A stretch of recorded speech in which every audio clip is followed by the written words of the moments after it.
अब ऋग्वेद का स्वस्ति वाचन, इस स्वस्ति वाचन का पाठ करने से, इसका श्रवण करने से हमारा जो दिन है वो मंगलमय होता है। सभी दैवीय शक्तियाँ हमारी सहायता करती हैं।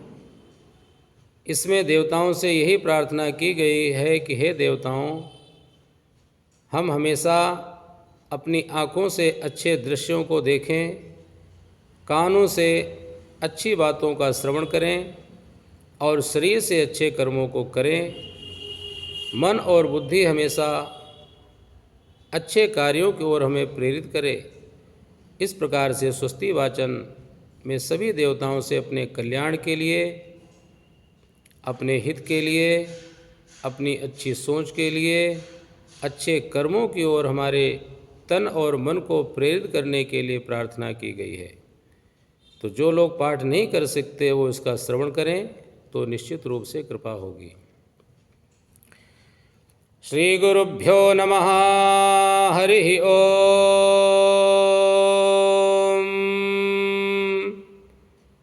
ओम स्वस्ति नो मिमीतामश्विना भगः स्वस्ति देव्यदितिरनर्वणाः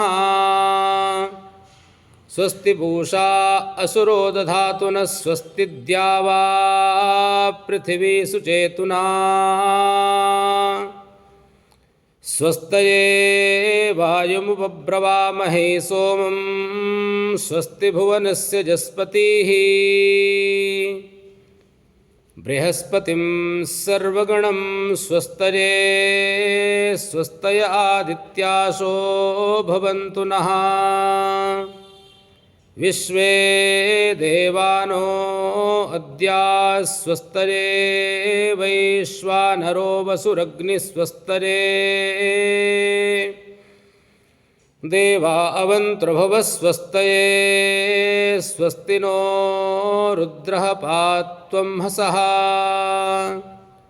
स्वस्ति मित्रावरुणा स्वस्ति पथ्ये रेवती स्वस्ति न इन्द्रश्चाग्निश्च स्वस्ति नो अदिते कृधि स्वस्ति पन्थामनुचरेम सूर्या चन्द्रमसा विव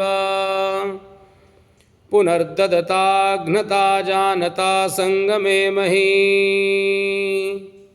हरि ओम।